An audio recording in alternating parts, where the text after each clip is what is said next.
everyone, and welcome back to CryptoLiveLeak. My name is Ken Garofalo, and we are here live at Delta Summit 2019 in Malta. And we have the pleasure to speak with Enzo Villani, Head of International Strategy and Innovation at OKEx. How are you doing today? Good. How are you doing? Very good. Thank you for joining us today, Enzo. And to start off the questions, let's just hear a little bit of your background. So you're basically from America, but you ended up linking up with this company that's not based out of America. Sure. So I spent about seven years at Nasdaq. I've been in the kind of exchange world for about 20 years. Okay. Fintech, exchanges, banks, so on and so forth. We talked to OKEx because we were just having a conversation about exchange, about getting actually kind of new tokens listed on their exchange. Right. And they started asking me about what I thought about the strategy for them to go global. And I gave them my opinion. And it's a lot of the same concepts that at Nasdaq, as the actual head of strategy, I ran a strategy group there. It's very similar. Issues that are happening now were happening back in 2002 and 2003 to the deregulation of stock exchanges at that point in time. So what we're going through right now is that the market was already built, but is built without any kind of regulation, right? Right. And now we're coming to a point where if we really want to get the hedge funds in trading more, the institutional pension funds, all those guys want to come in, we need to start doing things a little bit differently. We do not have any presence in the US as of now, and we will keep it that way until we can really figure out what the next steps are. So we are in Europe. And we are focused on the European business currently for my role. Okay, excellent. And so you actually gave a speech earlier, which was the next phase for digital asset exchanges. Right. And do you want to just give like a high-level summary of what that included? Sure. So the main issue right now is that we are dealing with a software system called blockchain that is the most efficient clearing and settlement system in the world. Okay, and it's free. Okay, so it's the opposite of the financial world currently.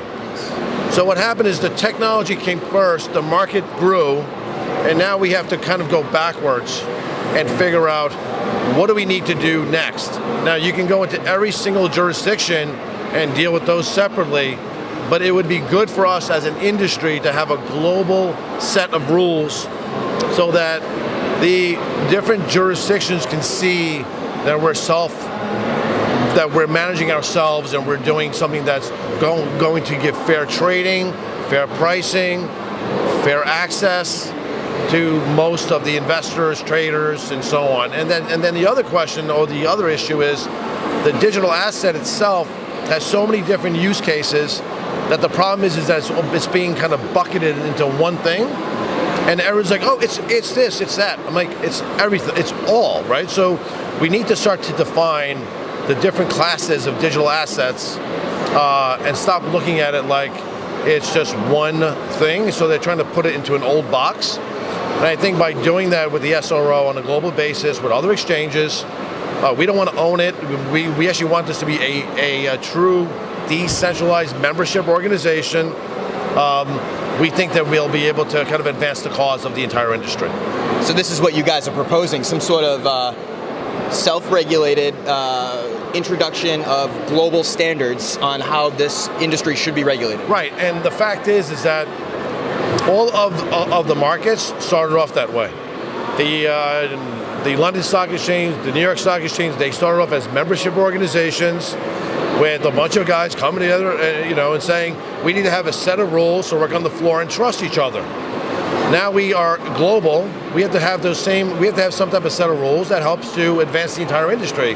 And Wall Street has always had, FINRA has had all of these SROs set up where they're all members, and they work together for the betterment of the industry. And then they also compete, and that's normal. I mean, I used to compete with companies that I used to buy and sell products to on Wall Street. I would compete against the NYSE, but we would also buy their data. Right. So I think the issue right now is the way the crypto exchanges are acting is a little bit too early to be competing this hard, whereas they should do both. And I think by having this global membership organization, we can obviously try to move the whole path forward and then compete every day. Yeah, I mean, that's great what you guys are doing for the industry, and I think if something like that does happen and passes, then you can have, once that come together happens, then you can have a healthier competition. That's right. Yeah. So this is more about us just making this industry a much more holistic industry so that a lot more people can come in and actually participate. And then also it allows the regulators to see that this is not just one thing, it's actually going to affect every part of life. And that when you look at the tech, you can't define it as one issue, as one currency or as a token or whatever you want to define it as. It has multiple uses, and that's one of the other big issues right now. Right. And Enzo, you touched on it a little bit. The traditional financial system and settlements is totally inefficient. And we're talking about T+3 settlement cycles. International can go as high as T5 settlement cycles. But if a high-level macro overview, what could the STO landscape or tokenizing real-world assets do to disrupt that model of longer settlement cycles? So there's two things. One is I don't blame the financial system for being that clunky, because the way that it came to play was it first was regional, then national, then global, and everybody has different laws, different rules, and banking itself has a lot of regulations that they constantly have to update, right? So they're constantly they're constantly seeing new rules. They have to have new forms of capital to enforce those rules. So the reason why the system is the way it is just because that's the way it just grew, right? That's one. The STO market, I think, has value, but the issue is this. Do we need a security token? And why do you need a security token? So you can go list on the OTC markets if you're a micro-cap company. I used to run a business that dealt with a lot of micro-cap companies. It's a very hard market. It's not that liquid. If you look at most of the altcoin market, it looks like the micro-cap market. And what you don't want to do is do the same thing. So let's try not to do the same thing. I think doing a digital asset, that's a security, but let's say it's a revenue share. Okay. It changes the world then, right? Now you have a non-equity, it's not equity, it's a new thing on the balance sheet. It's different. You have a revenue sharing opportunity or a profit sharing opportunity, or you own a piece of real estate, or you own a piece of art. Right. The fractionalization piece is awesome. What a great idea. So if we want the mainstream adoption of somebody who wants to own, a Picasso and only has $100, that's cool, right? That's a lot of fun. It's interesting. It'll grow value. What we don't want to do is try to kind of come up with some, fun. It doesn't really work if you just take the existing infrastructure and you're like, let's just take a token on it. The one idea I did have with the securities market is the back end of the equities market, the stock transfer business. Right. It should be blockchain. And the DTCC in the US is working on it, and some of the biggest transfer agencies around the globe are working on that. I applaud that. So there's good efficiencies of blockchain being applied to the current financial system. You don't always need to have all these exotic products, but it would be nice to have them. Yeah, I mean, that's what gets me most excited. I have history in custodial banking, transfer agent working, so I know how the operations work there, and I know the pain points, and I know how this blockchain industry could alleviate some of those pain points. But let's get back onto OKEx here. So give me some statistics on the volume you guys are doing, where you guys fall within the global rankings of other exchanges. So we're about top 3 to 5 on the kind of adjusted volume. One of the reasons of the SRO is to start to see a little bit more like clarity amongst all of the different exchanges on the volume numbers. That changes a lot also. We have about 10 million plus users in about 120 countries. The US market is separate. We don't touch the US market, but we're basically everywhere else. Yeah, so you guys also talked about in the speech the expansion in Europe. So you guys have some sort of base here in Malta. I just want to know, we came to Malta to find out more about why companies are choosing this small blockchain island to register. Is it strictly the regulations they've introduced that make it easier to do business here? So you know what they did though? They did something really interesting. They really took the time to learn about blockchain. And the problem is a lot of regulators it's hard to take it's a lot to learn. And these folks took a lot of time, and what they're doing is they set the template, So now France, I'm pretty sure France, from what I've heard, France's new regulations are based on a template that's been done by Malta. So Malta's very good at like being the kind of the first mover, and they did the first mover in the online gaming space. And now in the U.S., online sports betting is legal after like 20 years. So when they did this actually 20 years ago, so because larger economies have certain types of controls that they need to think about, and they're not going to be the first mover. They're going to wait and see what's happening. So this is a great place to do that because it's still part of the EU. That's one. Two, we have an actual office that's based out of London now. We are going to expand into more of the European type of community, including joining some of the trade organizations in finance. So we're kind of starting to look more like a traditional type of exchange in some ways.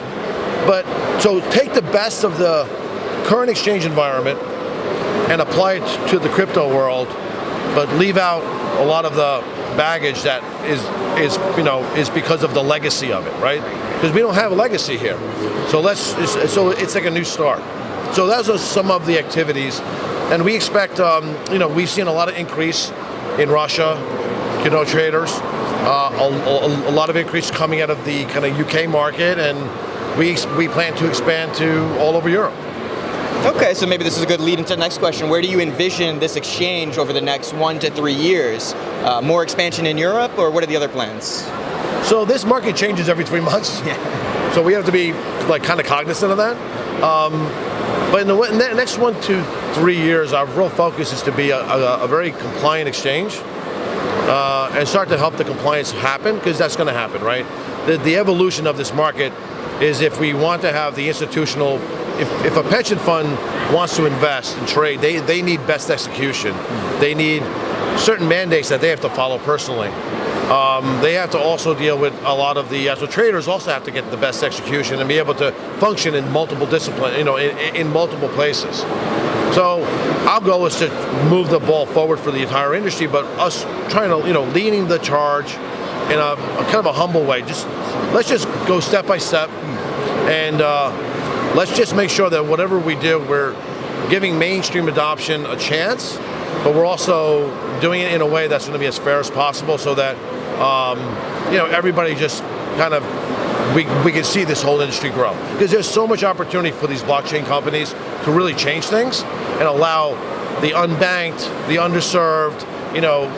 There's so much opportunity that it would be a shame if we end up just being a niche business of 1% of the population. Yeah, and I think OKEx definitely benefits on having you here with your experience from the traditional American finance markets, focus heavily on compliance, and then you guys also are respecting US laws as well, and then moving into the expansion in Europe. I love what you guys are doing, also with the SRO that you guys proposed. So with some closing statements here, where can our users go, say they want to participate in trading or get more information on OKEx? What's a website they could go to? So it's OKEx.com. It's a really easy URL. And as far as actually closing statements, we'd love to have more traders come in. We have optionality for actually algo traders. We have optionality for a newbie trader. There's different screens and so on and so forth. There's actually a lot of videos and different kind of educational pieces, so you can use that. And just call us or contact us if you start having any issues, and we'd be happy to help.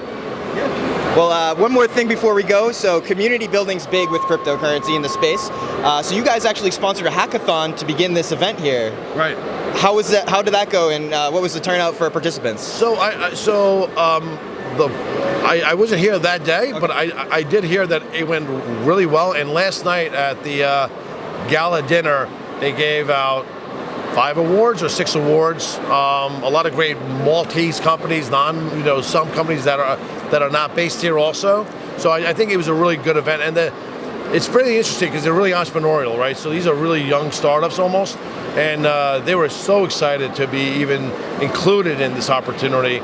And I think that's part of the culture of this company, which is that it's kind of like a young company, right? We're changing. We're gonna do things the right way, and so on, but we're also going to innovate, and we're also going to challenge, and I think that's a really, really big push for us too. Well, thanks so much for joining us today, Enzo, and you. sharing some insights on OKEx. All right, guys, until next time, take care. Thanks. Bye. Thanks. Thanks.